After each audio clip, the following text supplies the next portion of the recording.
Okay, so with that start, let's move into our next speakers. I've got this fantastic trio. Have I got a trio? Yes, I have there.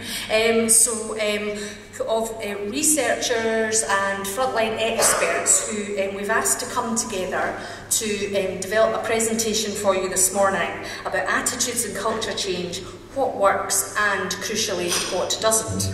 So we're delighted to have Naomi from Amnesty Scotland, Sandley Brindley, Chief Exec from Rape Crisis Scotland, now Dr. Sandley Brindley after yesterday, University of Glasgow, offered her an honorary doctorate, and Carla from NSPCC. So a joint presentation but based on their kind of insights and research. So please welcome them to the stage. Thank you. What a very hard act to follow.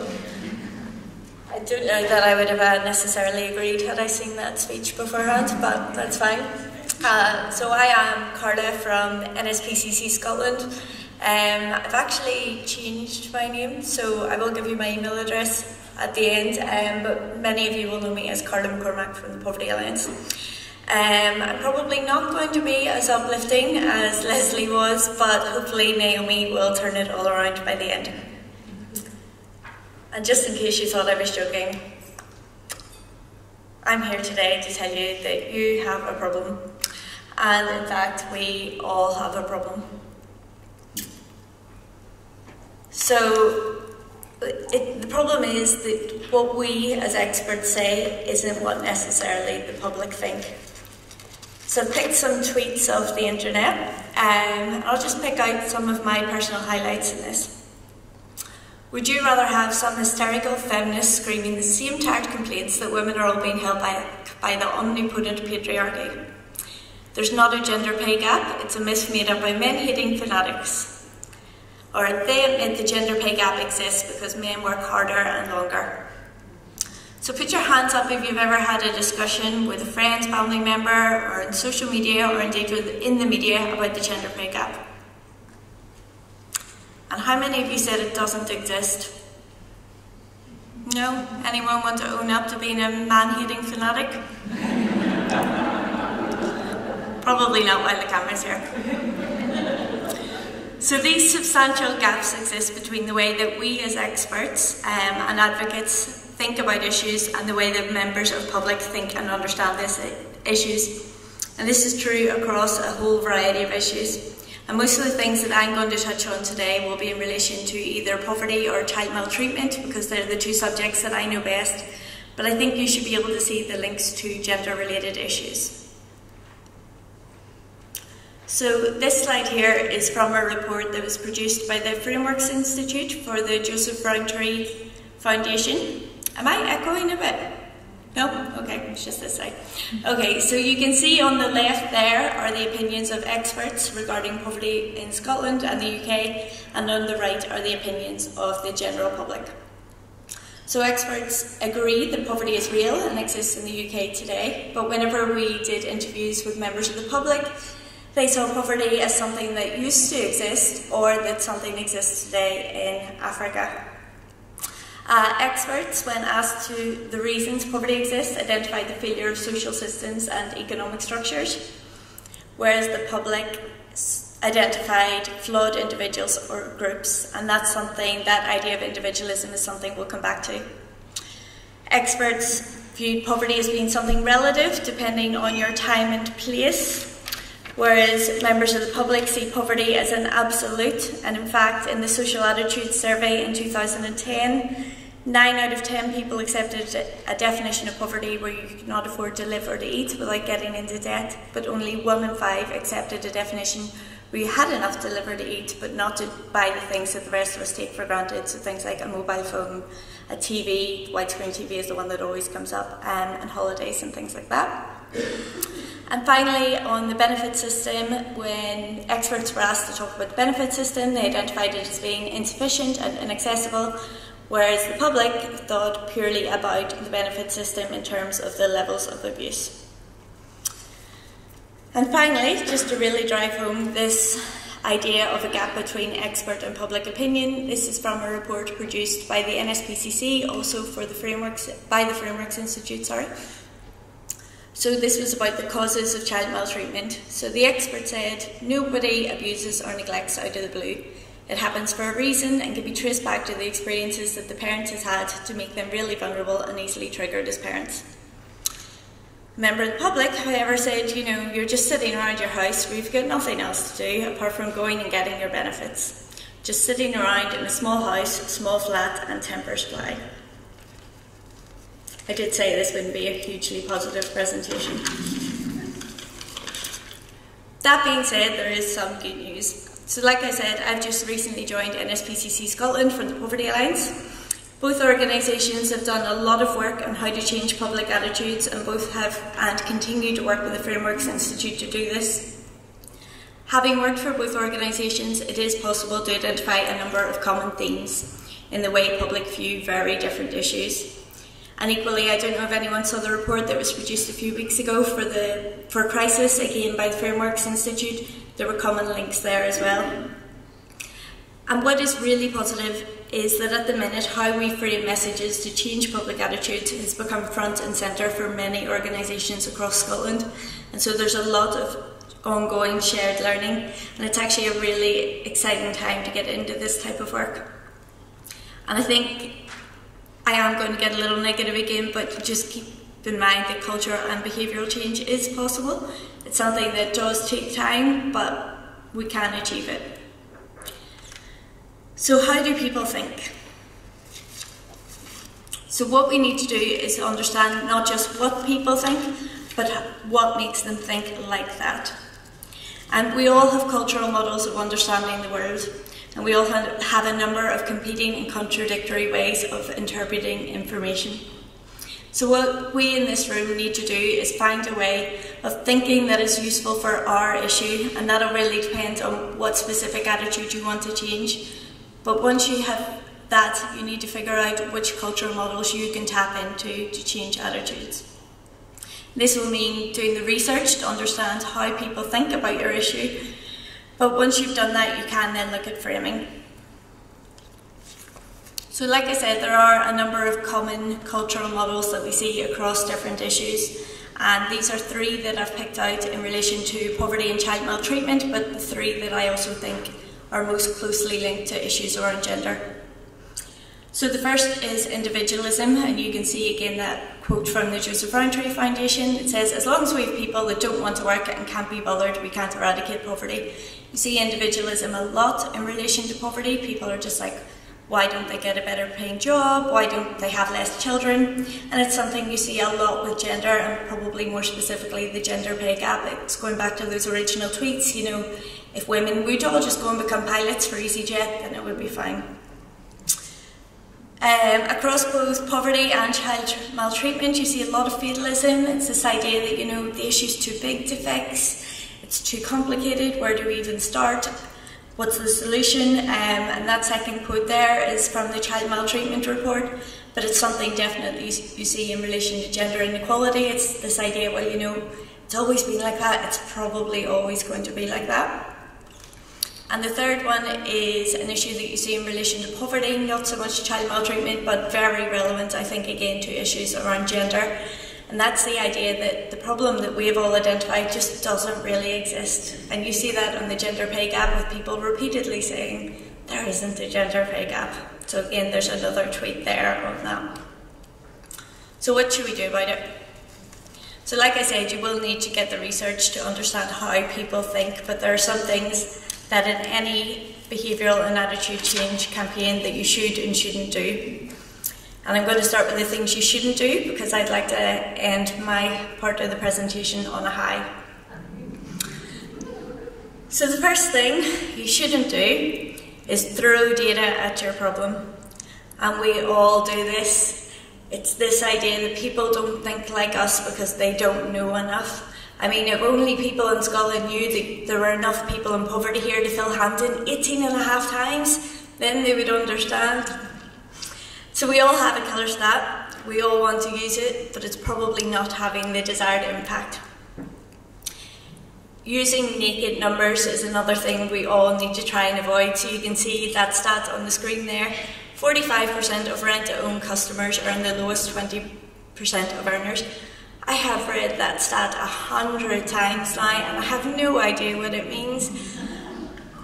And it's something that, again, we all do quite a lot. In my old job, I talked a lot about, child poverty costs the UK government £29 billion a year. It's like, 29 billion? Who can picture that? Who knows what we could do with that?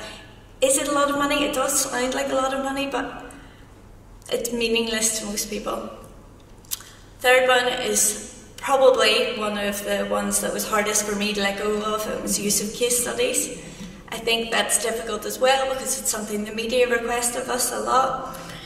But case studies without a wider narrative around them can be written off as anecdotal or individual cases. Like we mentioned earlier, it's very easy with complex issues for people to fall into a fatalistic way of thinking about them, so try to avoid that. And finally, myth busting. This is one that we probably all know by now that we shouldn't do, but again, it's very hard to let go of. In my old role, I ran a huge campaign that was based solely on myth busting, and I could have cried whenever I finally got to the stage of realising that it wasn't doing the effect that we wanted. So not only does myth busting not change people's minds, but it reinforces the myth. And even worse than that, people will go away attributing the myth to you. So what we found in the Poverty Alliance is we were maybe saying, actually most people who are on benefits aren't drug addicts. People would go away thinking most people on benefits are drug addicts. The Poverty Alliance told me so. So what should you do? So you should need to find a new way of telling a new story and developing a new narrative. And this bit's really important. You need to think about who is telling that story. The NSPCC gets up and says child maltreatment is a big issue in Scotland. People are going to say, of course they say that. Same with poverty. Poverty Alliance says again, there's too many people in poverty in Scotland. That's their job. So you need to identify new and different messengers that people are going to believe. Don't leave people to fill in the blanks. If you identify a problem, you need to identify a solution. Otherwise, people's minds will fill those blanks in themselves and they may not do it in the way that you want them to. Also, without preventing solutions, sometimes people just won't identify them at all, and that'll really lead them down that fatalism route.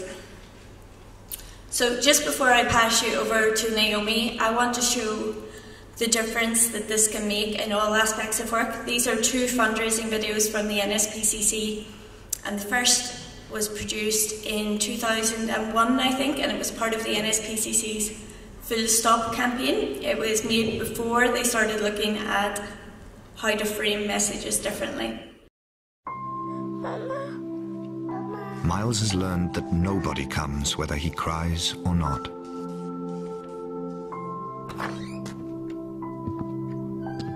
A door, a table, a fist.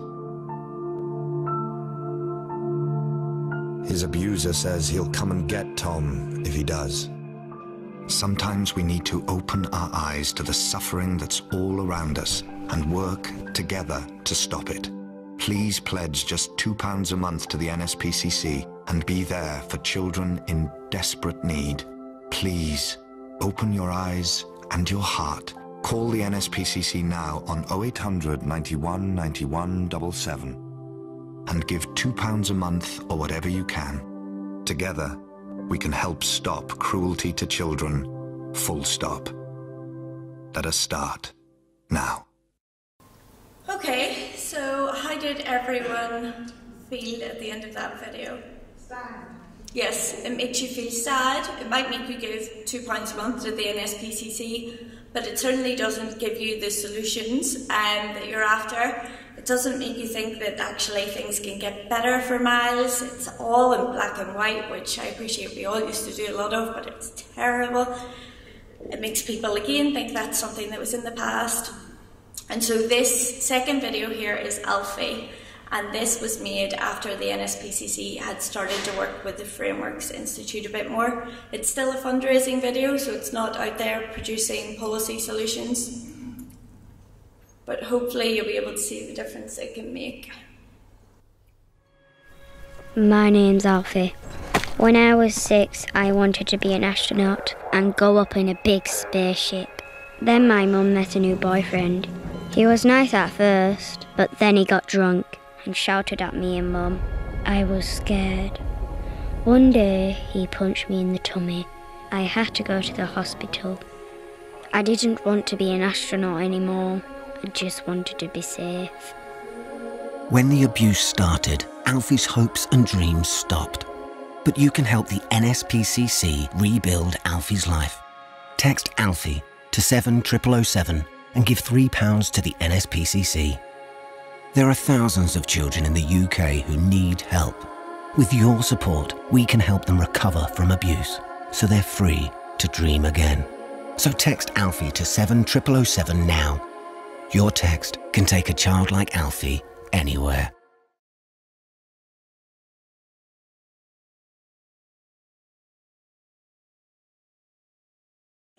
Less black and white, less crying children, and more about, we can do something together. And I should have pointed out in both of those videos as well, the NSPCC, you'll have seen in their first slogan, it was called NSPCC Full Stop.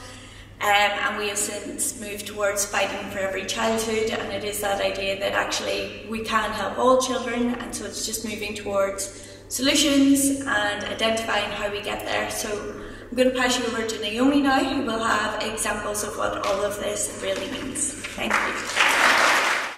Thanks very much. I am Naomi from Amnesty, and I'm also going to be Sandy Brinley for you today as well. Sandy's actually in court today on a strategic case, so I hope I can do her presentation justice as well. I'm going to agree with a lot of what Carla has said, but talk a little bit more about what we at Amnesty went through in our research on messaging and some of the lessons that we learnt and how hard those lessons are. It's hard to hear as individuals that you've got things wrong. It's very hard for organisations to hear that and to change as well.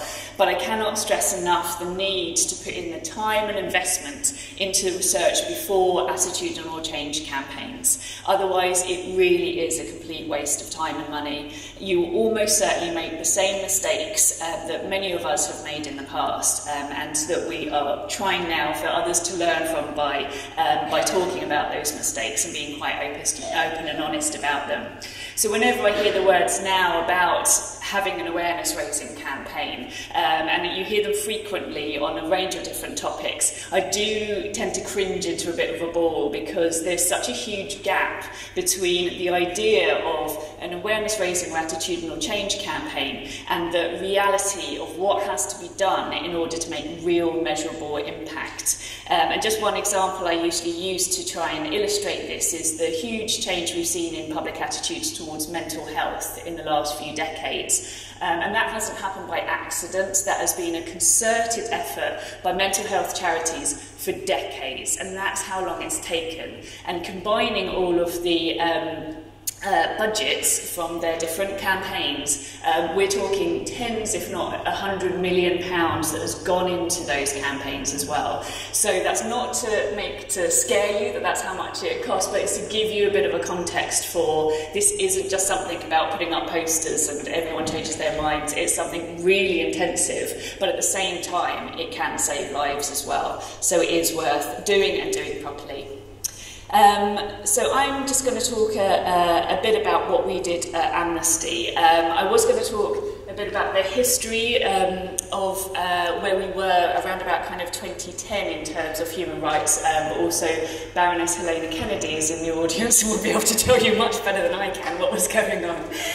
But around about this time, if we can cast our minds back, we had a Conservative Party who was specifically trying to repeal the Human Rights Act. It was a manifesto commitment.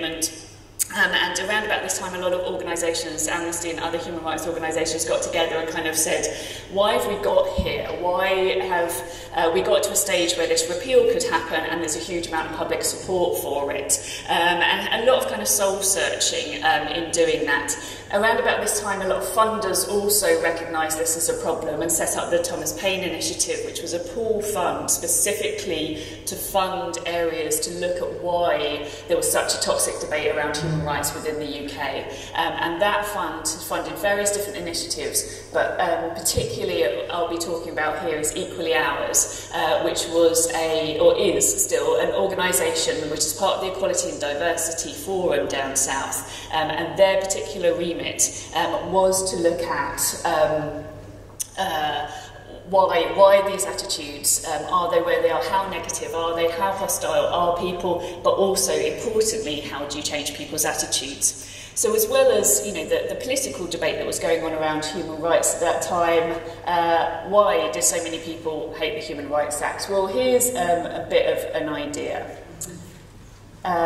This was what was going on in the media at the time, a constant narrative, narrative of human rights being unpopular, them going towards people that people felt were undeserving, and then for people feeling that they weren't relevant to them. There was, it was being dubbed the Criminal and Terrorist Charter by The Sun, The Times and Telegraph, were all running campaigns against the Human Rights Act. So this was the context that we were in. It's quite a mighty task. And what Equally Ours did, to give you an idea of the kind of research that needs to go into attitudinal change, this was just to give you an idea of how their research went. They had three main things that they did at the start, back in 2012, a literature review and data synthesis of everything around human rights attitudinal change that had already been done, so that we didn't replicate anything that had already been done. We knew what was already out there. That was done by Bristol University. There was an analysis of the media and political discourse, which Glasgow University Media Group did. So again, we knew media-wise what we were up against. But importantly, they had 9 focus groups in a national public opinion survey so that we could find out exactly how prevalent these views were amongst the public. It's not just about the Daily Mail, it's also what were people taking from the Daily Mail, and how was it shaping their opinions about things. Now this area seems simple on the face of it, but actually involved huge, detailed and really complex pieces of research. What they did come out with, which again, one positive bit we could take away from it was that there was strong support for the idea of human rights in the population, but that was pretty much as far as it went. Human rights were not seen as relevant to most people's lives. They were consistently seen as having gone too far, and there were very few trusted messengers out there. Existing human rights organisations such as Amnesty weren't able to set the record straight on our own. We needed other organisations involved in this. Now, to go through the actual results would kind of take it to our presentation in itself. It's very fascinating but very sobering stuff, and if you are looking to engage in anything around women's rights in particular, I'd really recommend talking directly to Equally Ours, who has all of this research and really in-depth stuff around this. They work with lots of other organisations to try and bring about positive human rights narrative, so with Women's Aid, then Violence Against Women Coalition down south, Age UK and Disability Organisation, but this is just to give you an idea of some of their top line findings. Now this slide is what I kind of want for people to take away, is that when you're talking about public attitudes, you can't just look at the public as one thing. It is by definition very, very diverse. So what you need to do is to break down the public into segments. And this segmentation, where you will look at, in the case of human rights, those who are anti-human rights, it doesn't matter what you say, they're never going to agree with you. Those who are pro, which again, no matter what you say, they're always going to agree with you because they agree with human rights in principle. And then the kind of undecided in the middle. There is a real massive consistency in this breakdown of segmentation across lots of different topics. So it's been done for violence against women, for age, for lots of other issues, and you tend to get here or hereabouts 20 to 25% who are anti. No matter what you say to them, you're never going to change their minds. So you might then think about just not trying to talk to them and try to change their minds. You've got the pro people, who they're the people you're mostly talking to every day. They agree with you, they are your people. You come out with the messages, you say the messages that they hear and they love, and you're just having a conversation with yourself. They're again usually between 20 and 25%. And then you've got the undecided, who are around about 40%, and they are everyone. You know, they are general public. They're people who, in the case of human rights, they like some but not others. They can be persuaded on certain things and not on others. And they're the group that you want to go over. They're the ones that you want to try to get over to the more positive group. And you want to find messages that will resonate with them, not just with the people that you already talk to and usually do.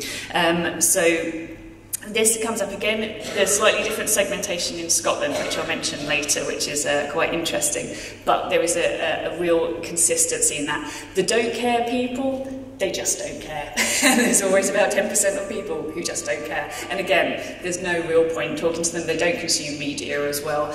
They're fine. Leave them alone. They'll get on with their lives. They're not going to engage. Try and find the people that you need to talk to, what works for them and how you're going to talk to them. I'll kind of just quickly kind of skip over this, but this is just about doing research and the kind of methodology that's used for finding those effective messages, and this can be really intensive stuff. So this means kind of having focus groups and surveys, finding what messages work when they're put up against a negative one. Does that like devalue the message? So if people are getting negativity around a certain subject over and over again, if they hear one positive message, it might not break through. So you need to do it again and again and again in order to get that long-term impact. As Carla was saying, how much do people come away with one view and then a few months later think, completely misremember that message and actually have taken away something else? So a lot of this research gets into that. It's not just about, you know, we think that this slogan looks really good, but really how does it stay with people and how does it move their opinions on? And again, there's a lot of research out there, and it really should be done to make sure that your messaging is working. So what we found out when we were doing it is that as Amnesty, everything we were doing was wrong. And this is why I think we need to be quite open about this, because we need to learn from this. One of the things that we used to always do about the Human Rights Act, this is the classic example. So you would list all of the rights in the Human Rights Act, and then you would say, as the tagline does at the end, which are you willing to lose? And we thought this was a great argument. And we'd go like, thought it was really clever. Yeah, so you don't want the right to life, do you? Didn't work at all. People, if you say that kind of thing to them, they'll have lots of different reactions, but one of them might be, if you say, well, which right in the Human Rights Act do you want to lose? One of the things is that they'll probably feel a bit stupid. You're making them feel inadequate. They don't necessarily know. They're already defensive. If you're asking people a question like that, they're already kind of on the defensive. And it just wasn't working. It made us feel really clever, and it was a very kind of lawyery thing to do, which is what we tended to do as an organisation. But it didn't work. And interestingly, whenever I mention this to people within our sector or friends, they would always say the same things like, oh, that was one of my favourite arguments. And that kind of reinforces it, that we are all talking to each other. Like, we say things that we think work. There are ideas that you have that you think will work. And your colleagues and your friends will agree, and they'll be like, that's brilliant, that would really work, but they don't. And they don't influence that group of people that you're trying to do. So we need to remember that. Another kind of, this might be kind of Amnesty specific, but it might be something that kind of comes up if you're looking at this within gender as well, is that we were part of the problem, and kind of understanding that we did this. A lot of this research was done around about 2012, in which Abu was a very big case at that time. If you remember, this was an individual who was going to be deported but was being frustrated by human rights. It's really annoying because it's actually an incredibly positive human rights story about how human rights can work really well, but that it was not how it was framed, and we lost the argument over that.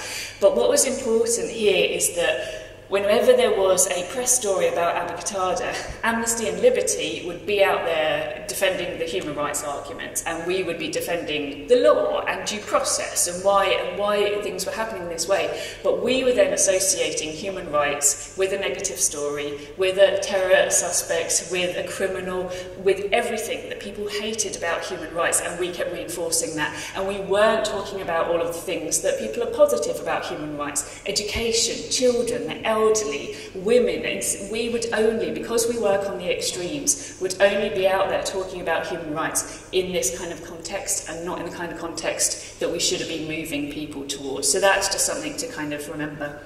So what we did then is to work with the same YouGov team who had done all of the Equally Hours research previously. So this is a team who I know Scottish Women's Aid have gone on to work with as well. And so they know this methodology, they know where you're coming from. It's very easy then to run and replicate the same kind of research and the same kind of testing. We segmented the undecided group for people who would be friendly to hearing things from Amnesty, and we tested a range of different messaging with them using different tone, emphasis and language each time, and this is what we came back with. So it was more about, these are your rights, don't let the government take them away from you, kind of positing the politicians and the government as being the bad guys, because that's generally how the public feel about them, that they're your rights that they're trying to take away from you, so trying to reframe it in that kind of way. And also to identify messages that resonate. We found through all of this, and again, a lot of you would have heard if you've engaged in this kind of research before, is that charity CEOs are not really trusted. So if we, Amnesty, are talking about human rights, people say, well, yeah, of course you are, it's your job. So in fact, we have to find other people to talk about human rights in an authentic way. So we worked with people like the Hillsborough families who used the Human Rights Act to get the inquiry into the deaths of their family members. Obviously, Peace in Northern Ireland, that's a bit dodgy at the moment, talking about human rights in that context. But anyway, that was another kind of people that we got involved in this. Celia Peachy, who was a woman whose mother was murdered, and she used the Human Rights Act in order to get a judicial review into the police handling of that murder. Jan Sutton, who's done a huge amount of work about the Human Rights Act, was used by her to get adequate services to live independently. So again, it wasn't Amnesty out there saying the Human Rights Act is good, it was people telling their own stories and putting it within that context that was so important. Just to know what other organisations have done, again, if you're going down the route of looking at awareness raising campaign around violence against women, talk to the End Violence Against Women Coalition, who have started doing some of this work themselves. Equally Ours, two of the people who have worked in there, Rachel Chris, who has gone on to work with the End Violence Against Women Coalition, so has taken that learning there, and Emma Hutton, who has gone to the Scottish Human Rights Commission and has taken that learning there as well. So it's worth kind of talking to these people and getting that information. So they segmented audiences into whether women were never, could be, or often to blame for being raped. I know this doesn't feel very nice to be going through this kind of research, but it's really, really important to, again, think about how the public are thinking rather than how we feel about these things. They tested these various statements with people and then got a kind of mixture of interesting and very depressing results. So things such as most victims of domestic violence, so women, 65% agreed with that. As you all know, there's quite a rising narrative around men being victims of domestic abuse as much as women, and so actually the majority knew that it was women. Women are never to blame for being raped, 53% agreed. Whether you see that as, it depends on your expectations, whether you thought that was going to be higher or lower, but that's what it is. Nothing wrong with viewing pornography, 49% agree, and a woman who flirts is to blame for being raped, only 11% agreed with that, so there was some good things in there. The End Violence Against Women Coalition have also gone on to do quite detailed message framing as well, so again, they might be good people to engage with. Scottish Human Rights Commission research, as I mentioned, Emma Hutton has gone from Equally Ours to there, so has brought this in, and again, just to kind of just ram home the kind of methodology involved in this. It's not just us sitting around a table and coming up with ideas and messages. It's trying to get a huge amount of data and research behind those decisions. So there was a lot of really, really interesting stuff in there. So engage with them if you're wanting to go down a kind of women's rights view. The interesting thing about segmentation here, just to bring up, is that when I talked about that 20-20-40 60-40 split. Actually, they found with the research of the Scottish Human Rights Commission that 42% of people feel positive towards human rights in Scotland, which is way higher than we've had UK-wide or in England. 30% of people have mixed feelings and 14% felt disengaged, which again is about half of what it is in the rest of the UK, so that's brilliant.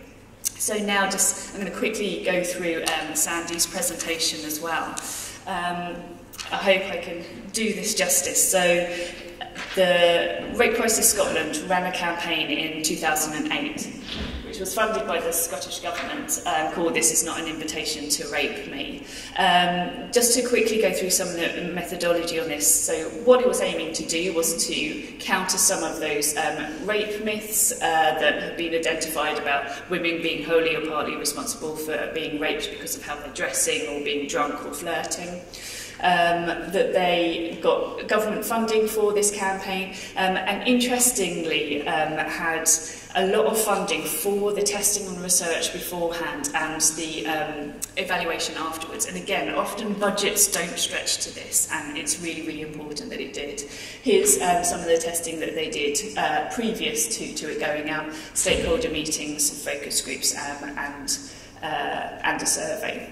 They launched the campaign, they had a dedicated website, Facebook site, and also support locally with the rape crisis centres putting out the campaign itself as well. So these are some of the images that were used in the campaign. This was addressing dress, so as you say, it was a lot of images then with the strap, just simply with the strapline, "This is not an invitation to rape me," and kind of signifying that it linked to a website as well. On intimacy, so again, just flirting with a guy was not an invitation. Getting drunk, marriage or being in a committed relationship. So the evaluation included then 882 interviews with members of the public, and I would say that that's a really big sample as well for kind of evaluation for this type of campaign. 98% agreed the campaign tackles an important issue, 65% stated it would encourage them to talk to friends and family, and 61% said they'd consider their own attitudes. So that's really, really positive evaluation there. From the evaluation, it said as well that people of the campaign were significantly less likely to agree that women were anyway responsible for rape if they were flirting or dressed in revealing clothing versus those unaware of the campaign. These themes were represented in the campaign, and it appears they could have had an impact on attitudes. Again, it's so hard to measure impact, so I think that this is great that they were able to come to this conclusion with this evaluation. And what worked well for Rape Crisis Scotland was the strength of the campaign images. The testing that they did beforehand have been invaluable, and also the interactive website. They also got very positive feedback from rape survivors, which was hugely important. What they would do differently is you can probably see that there wasn't a very varied representation of women in those pictures, so they would like to do that better. And things around kind of making sure the kind of logistics around rights of using these images and things like that. I would add it's extremely important around ethical issues of working with people if they're telling their own story as well, and making sure that there is full kind of ethics and consent involved in that too. So I will try to play you just 2 videos from Rape Crisis Scotland. You're terrible. You're so bad. Shut up. You were silly. Check out this skirt. She's asking for it. Can I help? Yeah, thanks. I'm going out tonight and I want to get raped. I need a skirt that will encourage a guy to have sex with me against my will. The blue one. Definitely the blue. As if. Nobody asks to be raped. Ever. Just to end on, just to kind of talk about some of the kind of key points. There's a very crowded area around these campaigns. Me Too, Time's Up, Everyday Sexism we talked about. A lot of organisations are running these campaigns domestically and internationally, and it's just really important to define aims, objectives and the theory of change and research and test and research again. Here's a few kind of examples of some of the campaigns that are going on around female empowerment. It's not just organisations or UN agencies, it's also commercial. There's Dove and Always in there too. There's a lot going on in terms of the visuals around this. So again, that kind of scoping that can be done at the beginning, finding exactly what it is that you want to change and then going for it. So I hope that ends on a bit of a positive note.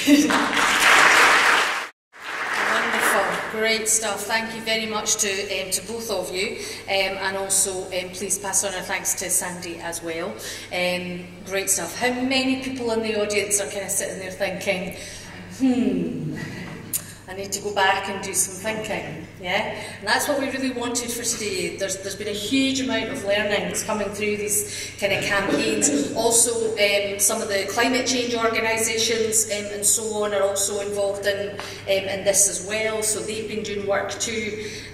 So there's lots out there. So if you're interested in knowing more about that, but these things are important for us to get to take into account when we're thinking about the issues of gender inequality in Scotland and that attitudes and culture changes, because we know that's the complex bit that we really need to now tackle.